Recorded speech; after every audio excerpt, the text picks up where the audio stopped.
ಓಂ ಗಣಪತಾಯೇ ನಮಃ. ಶ್ರೀ ಗುರುದೇವ ರುದ್ರಾಯ ನಮಃ. ಎಲ್ರಿಗೂ ನಮಸ್ಕಾರ ಸ್ನೇಹಿತರೆ, ನಾನು ನಿಮ್ಮ ಪ್ರಕಾಶ್.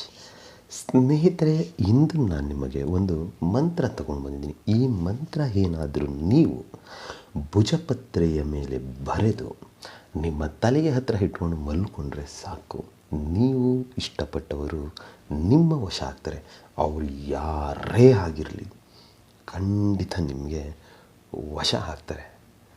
ಯಾರೇ ಅಂತ ಅಂದ್ರೂ, ಅವ್ರು ಎಷ್ಟೇ ದೃಢ ಮನಸ್ಸಿದ್ರೂ, ಎಷ್ಟೇ ಹಠಮಾರಿತನ ಇದ್ರೂ ನಿಮಗೆ ಅವರು ವಶ ಆಗ್ತಾರೆ. ಅದು ಹೇಗೆ ಏನು ತಿಳಿಸ್ಕೊಡ್ತೀನಿ.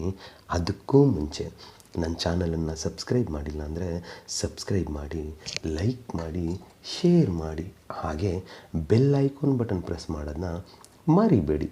ಏಕೆ ಅಂದರೆ ಏನು ನಾನು ವೀಡಿಯೋಸ್ ಬಿಡ್ತೀನೋ ಅದು ಎಲ್ಲರಿಗಿಂತ ಮುಂಚೆ ನಿಮಗೆ ಬಂದು ಸೇರುತ್ತೆ. ಸ್ನೇಹಿತರೆ, ಬನ್ನಿ ಇದರ ವಿಧಿ ವಿಧಾನ ತಿಳ್ಕೊಳ್ಳೋಣ.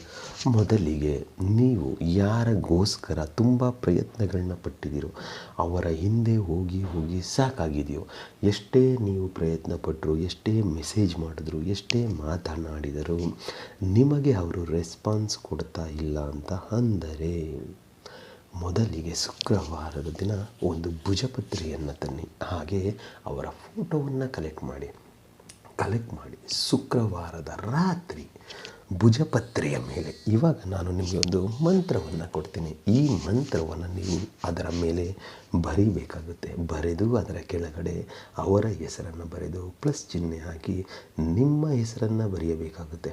ಬರೆದು ಆದ ಮೇಲೆ ಅವರ ಫೋಟೋ ಹಿಂಭಾಗದಲ್ಲಿ ಮೊದಲಿಗೆ ನಿಮ್ಮ ಹೆಸರನ್ನು ಬರೆದು ಕೆಳಗಡೆ ಪ್ಲಸ್ ಚಿಹ್ನೆ ಹಾಕಿ ನಿಮ್ಮ ಹೆಸರನ್ನು ಬರೀಬೇಕಾಗುತ್ತೆ. ಬರೆದು ಭುಜಪತ್ರೆ ಮತ್ತು ಫೋಟೋ ಎರಡನ್ನು ನಿಮ್ಮ ಬಲಗೈಯಲ್ಲಿ ಮುಷ್ಟಿ ಗಟ್ಟಿ ಮಾಡಿ ಹಿಡಿದುಕೊಂಡು ಉತ್ತರ ದಿಕ್ಕಿಗೆ ಮುಖ ಮಾಡಿ ಕುಳಿತು, ಇವಾಗ ನಾನು ಏನು ಮಂತ್ರ ಕೊಡ್ತೀನೋ ಈ ಮಂತ್ರನ, ಅಂದರೆ ಭುಜಪತ್ರೆಯ ಮೇಲೆ ಏನು ಬರೆದಿರ್ತೀರೋ ಆ ಮಂತ್ರನ 108 ಸಾರಿ ಪಠನೆ ಮಾಡಬೇಕಾಗುತ್ತೆ. ಪಠನೆ ಮಾಡಿ ಮುಗಿದ ಮೇಲೆ ಉಫ್ ಅಂತ ಅಭಿಮಂತ್ರಿಸಿ ಫೋಟೋವನ್ನು ನಿಮ್ಮ ವ್ಯಾಲೆಟ್ ಅಥವಾ ಪರ್ಸ್ ಅಥವಾ ವ್ಯಾನಿಟಿ ಬ್ಯಾಗ್ ಅಥವಾ ನಿಮ್ಮ ಜೇಬಿನಲ್ಲಿ ಇಟ್ಟುಕೊಂಡು ಆ ಭುಜಪತ್ರೆಯನ್ನು ನಿಮ್ಮ ತಲೆಯ ಹತ್ರ ಇಟ್ಕೊಂಡು ಮಲ್ಕೋಬೇಕಾಗುತ್ತೆ.